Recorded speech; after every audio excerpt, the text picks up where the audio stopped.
ایمان والو، نبی آخر الزماں حضرت محمد مصطفیٰ صلی اللہ تعالیٰ علیہ وآلہ وسلم کی نہ جاننے میں بھی ان کی بے ادبی سے بچو۔ ایسے الفاظ کا چناؤ کرو کہ جن سے نبی آخر الزماں کی شان جھلکتی ہو، ایسا نہ ہو کہ ان کی توہین ہو، ان کی بے ادبی ہو۔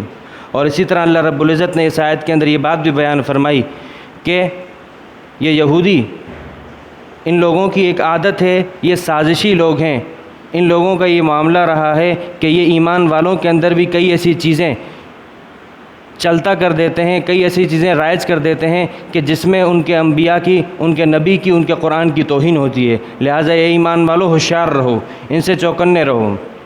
اسی طرح اس آیت میں اللہ رب العزت نے اس بات کو بھی بیان کیا کہ یہ یہودی، ان کی بے ادبیاں، ان کی گستاخیاں صرف پچھلے انبیاء کے ساتھ نہیں تھیں، بلکہ انہوں نے نبی آخر الزماں حضرت محمد مصطفیٰ صلی اللہ علیہ وسلم کے ساتھ بھی بے ادبی کی ہے۔ اس کا قصہ یہ ہوا تھا کہ مدینہ میں یہودی رہتے تھے، اور ان میں سے بعض یہودی تو وہ تھے کہ جو اپنے کفر کا اظہار بھی کرتے تھے، لیکن بعض ایسے تھے جنہوں نے اپنے ایمان کو ظاہر کیا تھا، انہیں منافق تھے۔ تو یہ آپ علیہ الصلوۃ والسلام کی مجلس میں آ کر بیٹھا کرتے تھے۔ اب جب آپ علیہ الصلوۃ والسلام کبھی کوئی نصیحت کی بات کی، کبھی قرآن اور حدیث کی کوئی بات سمجھائی، تو کوئی یہودی اٹھ کے کھڑا ہوتا۔ پہلی دفعہ ایک یہودی اٹھ کے کھڑا ہوا، اس نے کہا رائنا، ایک لفظ استعمال کیا عربی کا رائنا، جس کا عربی ترجمہ یہ بنتا ہے کہ آپ ہماری رعایت کیجئے، یعنی آپ نے جو بات سمجھائی ہے اس کی رعایت، ہماری رعایت کرتے ہوئے آپ اس بات کو دوبارہ دہرائیے، مزید سمجھائیے، مزید مثال دیجئے۔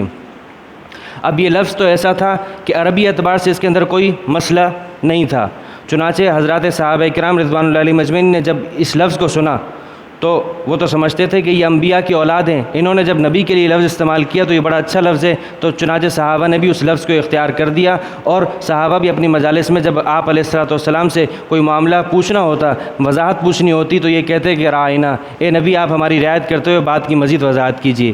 لیکن یہ یہودی ایسے چال باز ہیں کہ انہوں نے اس رائنا کا لفظ اس لیے اختیار کیا کہ یہ رائنا کا لفظ، اگر اس رائنا کا معنی ان کی اپنی زبان میں ایسا تھا کہ جس میں نبی کی توہین ہوتی ہے، اس معنی کو بیان کرنا بھی ہمارے لیے لائق نہیں کہ ہم نبی کی شان میں اس معنی کو بیان کریں کہ جو وہ معنی بیان کرتے تھے۔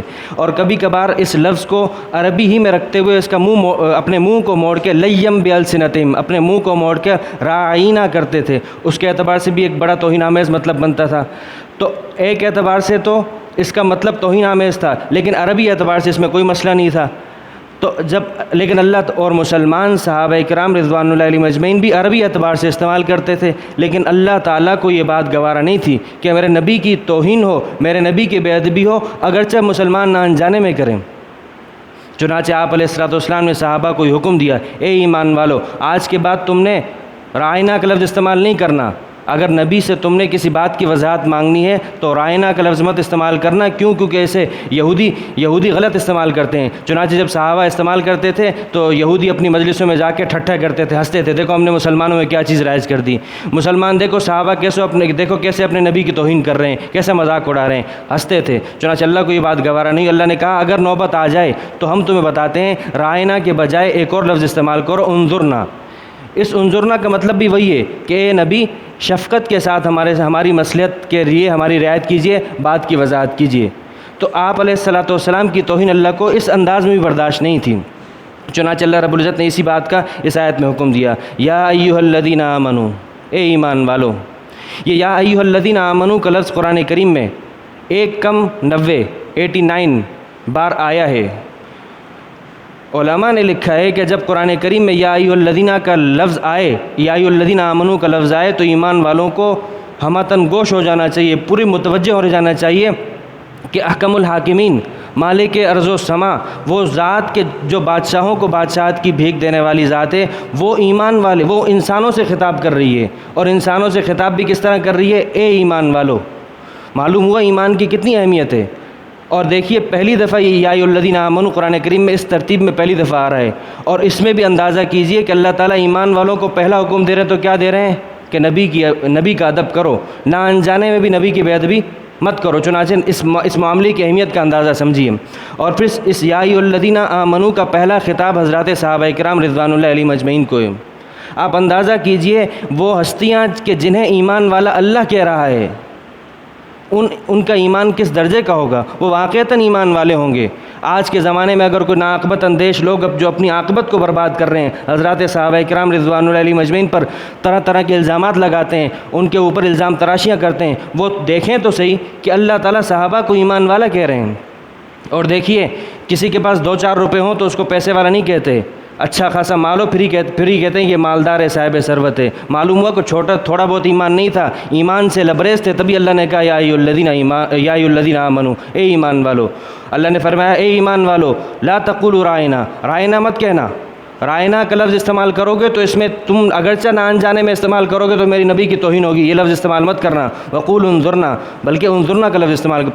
پہلی تو چیز یہ ہے کہ نبی کی بات کو پہلی دفعہ میں سمجھ لیا کرو، واسمعوا، پہلی دفعہ میں سمجھ لیا کرو، لیکن اگر نوبت آ بھی جائے، ضرورت آ بھی جائے تو رائنا کے بجائے انظرنا کا لفظ استعمال کرنا کہ نبی آپ، مطلب وہی بنے گا لیکن ایسا لفظ کہ جس میں نبی کی توہین نہ ہو، اگرچہ جو لوگ کر رہے ہیں۔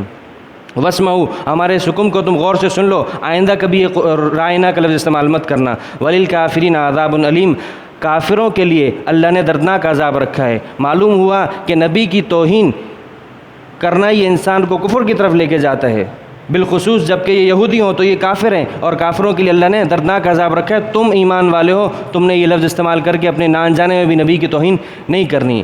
اب دیکھیے یہ آیت کیا بتاتی ہے، یہ آیت یہ بتا رہی ہے کہ انسان کو، مسلمان کو اب کفار سے، بالخصوص یہودیوں سے چوکنا رہنا چاہیے۔ یہ مسلمانوں کے اندر ایسی چیزیں چالو کر دیتے ہیں، چلتا کر دیتے ہیں کہ جس میں مسلمان اس میں مبتلا ہو جاتے ہیں اور سمجھتے ہیں کہ ہم تو حب رسول سے لبریز ہیں، ہم تو عاشق رسول ہیں، لیکن پتہ نہیں کہ ان لوگوں نے ایسی چیزیں چلا دی ہیں ہمارے اندر کہ ہم نبیوں کی توہین کر رہے ہیں، اپنے نبی اور اپنے قرآن کی توہین کر رہے ہیں۔ تو جائزہ لینا چاہیے، مثالیں بہت موجود ہیں، تفصیل میں جانے کی ضرورت نہیں، انسان کو جائزہ لیں۔ اب دوسری بات یہ کہ اللہ رب العزت نے یہاں معلوم ہوا کہ انسان کو اپنے الفاظ پہ غور کرنا چاہیے۔ اگر کسی کو آج کے زمانے میں کہا جاتا ہے کہ الفاظ پہ غور کرو، الفاظ پہ بھی، تو کہتے ہیں الفاظ سے کیا ہوتا ہے؟ یہاں الفاظ ہی کا تو کھیل تھا۔ یہ زبان انتہائی، اس کے بارے میں کہا جاتا ہے جرمھا صغیر و جرمھا کبیر، یہ زبان اس کی سائز بہت چھوٹی ہے لیکن اس کا جرم بہت بڑا ہے۔ آپ علیہ الصلوۃ والسلام، حضرت معاذ رضی اللہ تعالیٰ عنہ کو آپ علیہ ایک موقع پر پورے دین کی تفاصیل بتائیں، آخر میں آپ نے کہا الا اخبرک بملاک ذالک کلی، میں تمہیں پورے دین کا خلاصہ نہ بتاؤں؟ حضرت معاذ فرماتے ہیں رضی اللہ عنہ، جی بالکل بتائیے۔ آپ نے اپنی زبان مبارک نکالی، اس کو پکڑا اور کہا کف علیک ھذا، اس زبان کو روک لو، اس زبان کو تھام لو۔ حضرت معاذ فرماتے ہیں وَإِنَّا لَمُؤَاخَذُونَ بِمَا نَتَكَلَّمُ، یا رسول اللہ کیا ہمارے بولنے پر بھی ہماری پکڑ ہوگی؟ عجیب بات تھی، تو آپ نے بھی فرمایا ثقلتک امک یا معاذ، معاذ اتنی اہم بات تم سے پوشیدہ رہ گئی، تم کہیں گم ہو جاتے، غائب ہو جاتے تو اچھا تھا۔ یہ ایک مذاق میں بات کی تھی۔ پھر آپ نے فرمایا هل يكب الناس على مناخرهم او قال على وجوههم الا حصائد السنتهم، لوگوں کو جہنم میں اوندھے منہ ڈالنے والی چیز ان کی زبان کی کھیتیاں ہیں، پتہ نہیں کینچی کی طرح چلتی رہتی ہے، پتہ نہیں کیا بول رہے ہیں، کس کو کیا بول رہے ہیں، کوئی پرواہ نہیں۔ ایک عرب شاعر کہتے ہیں ما ان ندمت علی سکوتی مرتن ولقد ندمت علی الکلام مرارا، میں ایک دفعہ بھی زندگی میں خاموش رہنے پہ پشیمان نہیں ہوا، پشیمان ہوا ہوں وَلَقَدْ نَدِمْتُ عَلَى الْكَلَامِ مِرَارًا، زیادہ بولنے کی وجہ سے اور بار بار بولنے کی وجہ سے میں کئی دفعہ پشیمان ہوا ہوں، خاموشی کی وجہ سے پشیمان نہیں ہوا۔ یہی بات آپ نے حدیث میں فرمائی من صمت نجا، جو شخص خاموش رہ گیا یہی نجات پا گیا۔ زبان کی بڑی اہمیت ہے۔ اب اس آیت میں جہاں یہ بات بیان کی گئی کہ اپنی زبانوں کو تھامو اور اس سے نبی کی توہین نہ ہو۔ سید سلیمان ندوی رحمۃ اللہ علیہ فرمایا کرتے تھے، ان کا ایک شعر ہے، کہتے ہیں وہ شخص جو نبی آخر الزماں صلی اللہ تعالیٰ علیہ وآلہ وسلم کی بارگاہ میں زیارت کے لیے جاتا ہے، فرماتے ہیں آہستہ قدم، نیچی نگاہ، پست صدا، اپنی آنکھوں کو نیچے رکھو، اپنی آواز کو نیچے رکھو، اپنے قدموں کی آہٹ کو آہستہ رکھو، خوابیدہ یہاں روح رسول عربی ہے، یہاں روح رسول عربی خوابیدہ ہے، یہاں آرام کر رہی ہے، لہٰذا اے زائر درگاہ نبی آخر الزماں کی درگاہ پر حاضری دینے والے ادب سے لو۔ یہاں معمولی سی بے ادبی بھی انسان کے اعمال کو غارت کر دیتی ہے۔ اس کی مزید تفصیل سورہ حجرات میں آئے گی۔ سورہ حجرات میں اللہ رب العزت نے حضرات صحابہ سے فرمایا کہ اگر تم لا ترفعوا اصواتکم فوق صوت النبی، اپنے نبی کی آواز سے اپنی آواز کو اونچا مت کرو، ورنہ کیا ہوگا؟ ان تحبط اعمالکم، تمہارے اعمال سارے کے سارے غارت ہو جائیں گے۔ صحابہ سے کہا گیا کہ تمہارا ایمان غارت ہو جائے گا، تمہارا ایمان کسی کام کا، تمہاری عزت کسی کام کی نہیں رہے گی، لہٰذا نبی کی بے ادبی سے بچنا چاہیے۔ نبی کا ادب اللہ تعالیٰ نے اس آیت میں مختصر انداز میں ہمارے سامنے رکھ دیا۔ اللہ تعالیٰ ہمیں اس پر عمل کرنے کی توفیق عطا فرمائے۔ وآخر دعوانا ان الحمد للہ رب العالمین۔